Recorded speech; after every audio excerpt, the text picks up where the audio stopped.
বাংলা ভাষা ও সাহিত্যে যে কয়জন লেখক, যে কয়জন মনীষা আমাদের দিক নির্দেশনা দিয়েছেন, সাহিত্যের পথ তৈরি করে গিয়েছেন, তার মধ্যে আহমদ ছফা অন্যতম।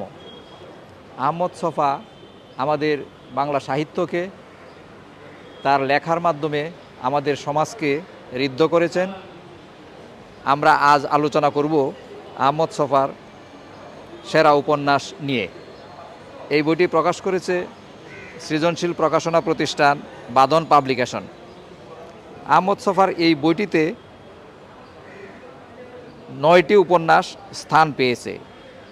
ওঙ্কার, গাভী বৃত্তান্ত, পুষ্পবৃক্ষ এবং বিরহ পুরাণ, সূর্য তুমি সাথী, অর্ধেক নারী অর্ধেক ঈশ্বরী, মরণ বিলাস,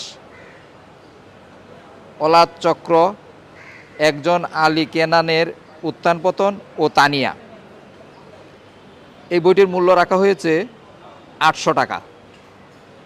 যারা আহমদ ছফাকে পছন্দ করেন, তার লেখা পছন্দ করেন, তাদের জন্যে এই বইটি অত্যন্ত গুরুত্বপূর্ণ। এর আগে এক মলাটে এতগুলো উপন্যাস আহমদ ছফার পাওয়া যায়নি। আমি বইটির বহুল প্রচার কামনা করি।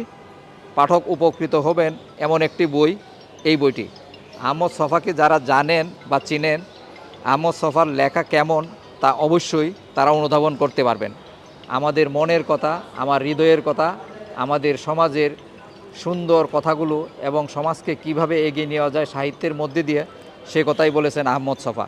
সবাইকে ধন্যবাদ।